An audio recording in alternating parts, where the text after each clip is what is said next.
Good evening, my friends. Welcome back to Read Aloud. Let's read something together.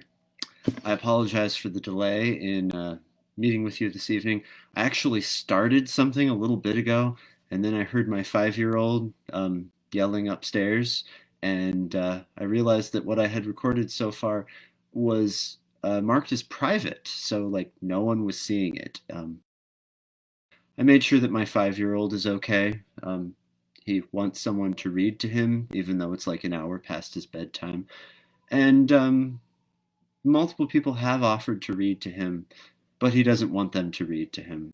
So, kind of caught in that vicious circle of, I can't have what I want, and don't give me what I want, because then I'll have it and then I can't be mad.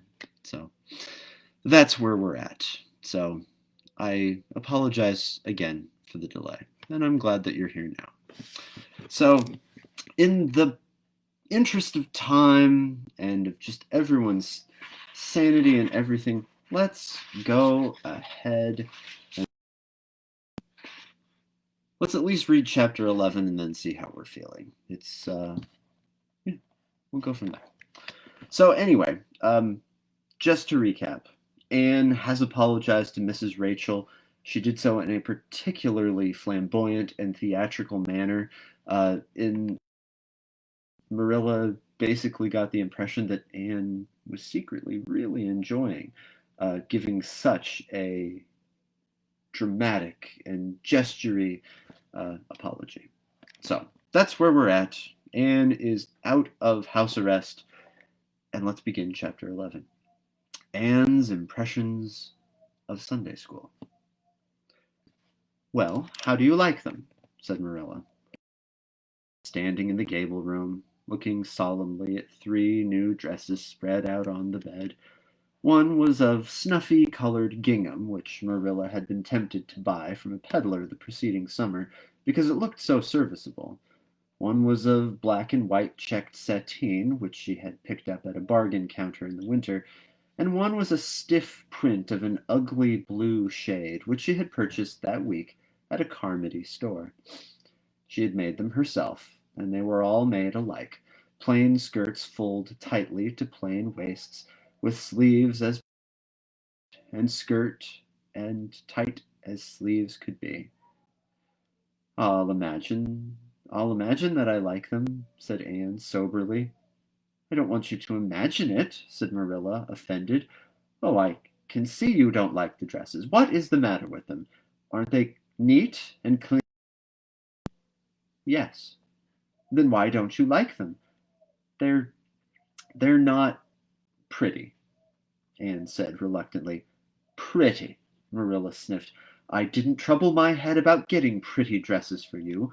I don't believe in pampering vanity, Anne. I'll tell you that right off. Those dresses are good, sensible, serviceable dresses, without any frills or furbelows about them, and they're all you'll get this summer. The brown gingham and the blue print will do you for school when you begin to go. The sateen is for church and Sunday school. I'll expect you to keep them neat and clean and not to tear them. I should think you'd be grateful to get most anything after those skimpy, wincey things you've been wearing. Oh, I am grateful, protested Anne, but I'd be ever so much gratefuler if you'd made just one of them with puffed sleeves. Puffed sleeves are so fashionable now. It would give me such a thrill, Marilla, just to wear a dress with puffed sleeves. Well, you'll have to go without your thrill. I hadn't any material to waste on puffed sleeves. I think they are ridiculous-looking things anyhow. I prefer the plain, sensible ones.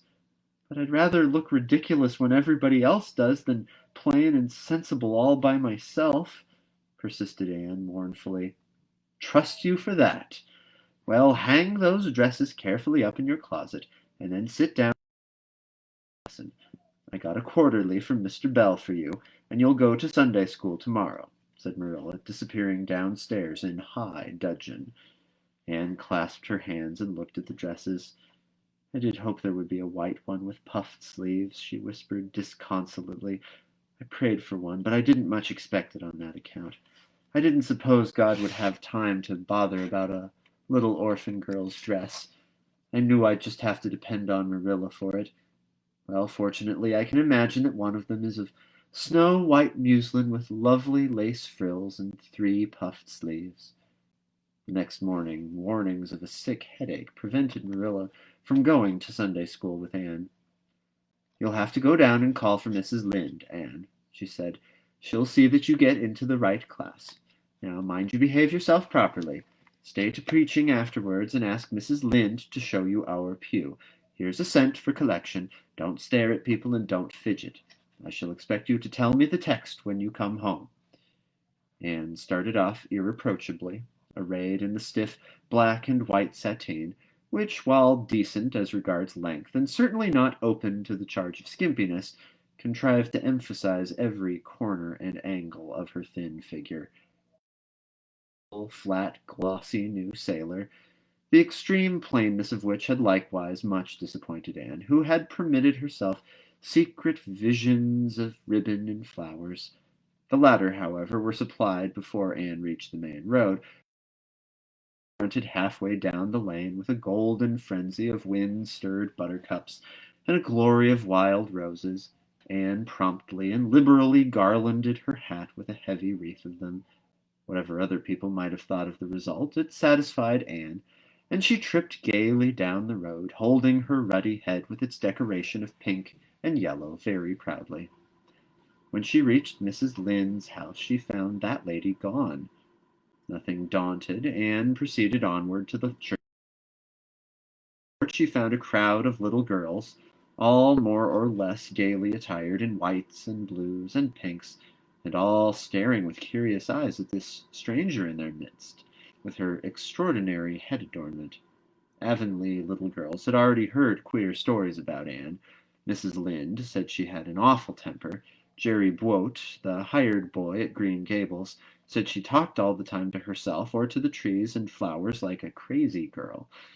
They looked at her and whispered to each other behind their quarterlies. Nobody made any friendly advances, then or later on when the opening exercises were over, and Anne found herself in Miss Rogerson's class. Miss Rogerson was a middle-aged lady who had taught a Sunday school class for 20 years. Her method of teaching was to ask the printed questions from the quarterly and look sternly over its edge at the particular little girl she thought ought to answer the question. She looked often at Anne, and Anne, thanks to Marilla's drilling, answered promptly, but it may be questioned if she understood very much about either question or answer.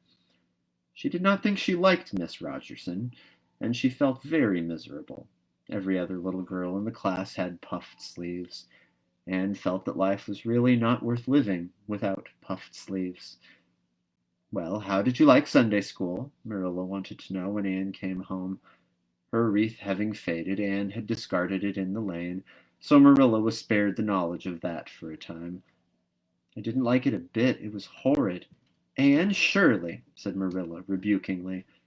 Anne sat down on the rocker with a long sigh, kissed one of Bonny's leaves, and waved her hand to a blossoming fuchsia. "They might have been lonesome while I was away," she explained. "And now about the Sunday school. I behaved well, just as you told me. Mrs. Lynde was gone, but I went right on myself. I went into the church with a lot of other little girls, and I sat in the corner of a pew by the window while the opening exercises went on. Mr. Bell made an awfully long prayer. I would have been dreadfully tired before he got through if I hadn't been sitting by that window. But it looked right out onto the lake of shining waters, so I just gazed at that and imagined all sorts of splendid things." "You shouldn't have done anything of the sort. You should have listened to Mr. Bell."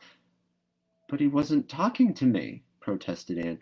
"He was talking to God. I wasn't interested in it either. I think he thought God was too far off to make it worthwhile. I said a little prayer myself, though. There was a long row of white birches hanging over the lake, and the sunshine fell down through them, way, way down, deep into the water. Oh, Marilla, it was like a beautiful dream. It gave me a thrill, and I just said, 'Thank you for it, God,' 2 or 3 times. "Not out loud, I hope," Marilla said anxiously. "Oh, no, just under my breath. Well, Mr. Bell did get through at last, and they told me to go into the classroom with Miss Rogerson's class. There were 9 other girls in it. They all had puffed sleeves. I tried to imagine mine were puffed too, but I couldn't. Why couldn't I? It was as easy as I could, or it was as easy as could be to imagine they were puffed when I was alone in the east gable, but it was awfully hard there among the others who had really, truly puffs. You shouldn't have been thinking about your sleeves and Sunday. I hope you knew.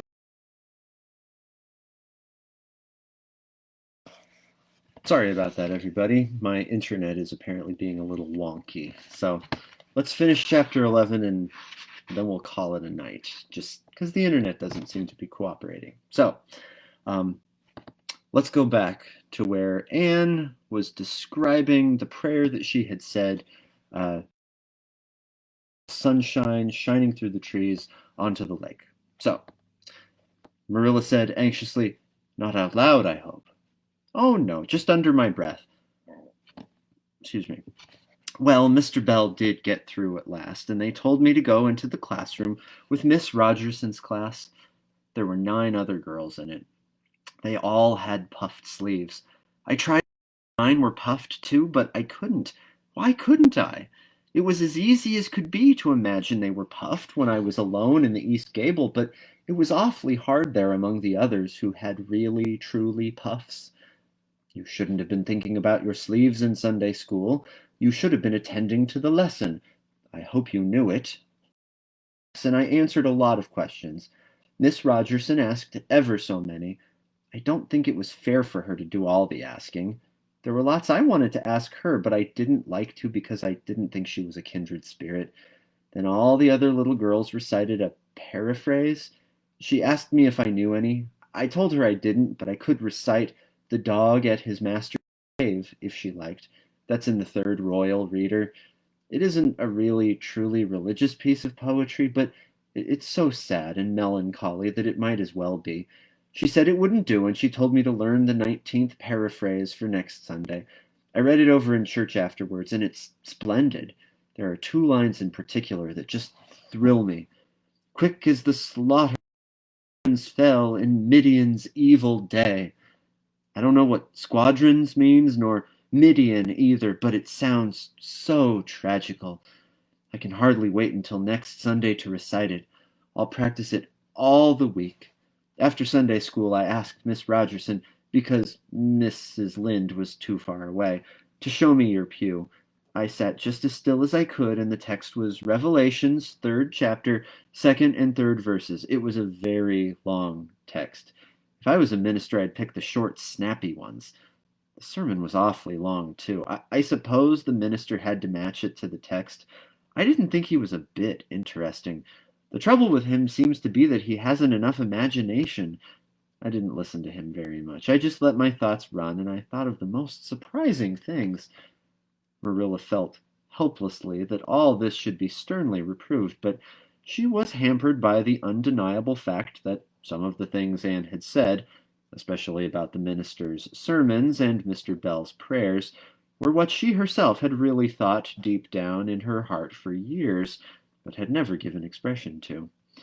It almost seemed to her that those secret, unuttered, critical thoughts had suddenly taken visible and accusing shape and form in the person of this outspoken morsel of neglected humanity. And that's the end of chapter 11. Let me just check and see how our stream health is right now. The frame rate is just lousy for tonight. So I think we should probably call it a night for now. Let's definitely plan on getting together soon, and we'll read chapter 12 and 13. I mean, it would be magnificent if we could even fit in chapter 14. I don't mean to be reading such short installments these days. I suppose it's just the circumstances in which we find ourselves right now. So, thank you for coming back. I am sorry to have dropped you a little bit ago, but I'm glad we got back in. We finished it. I'm in the process of figuring out if it's possible to get this stuff both on Facebook and on YouTube at the same time. If that would be a preferred medium for you, or if you know of other people who would be interested in listening to public domain read-alouds on YouTube, let me know. Could be kind of cool. So, but anyway, that's where we'll leave it for tonight. Thank you for joining me. If you watched the first part earlier and then you found this later, thanks for sticking it out, and I'm sorry for the technical difficulties. We'll let the internet rest tonight, and we'll try it again another time. Thank you for your time tonight. I hope that the people in your care are calm and rational and deeply appreciative of everything you do for them. That's all I got for you tonight. Stay well. Stay well. Wash your hands. Wear a mask. Get a vaccine if you haven't gotten a vaccine yet. Tell the people that you love them. I love you. And I'll see you next time. And remember, nothing is boring except to people who aren't really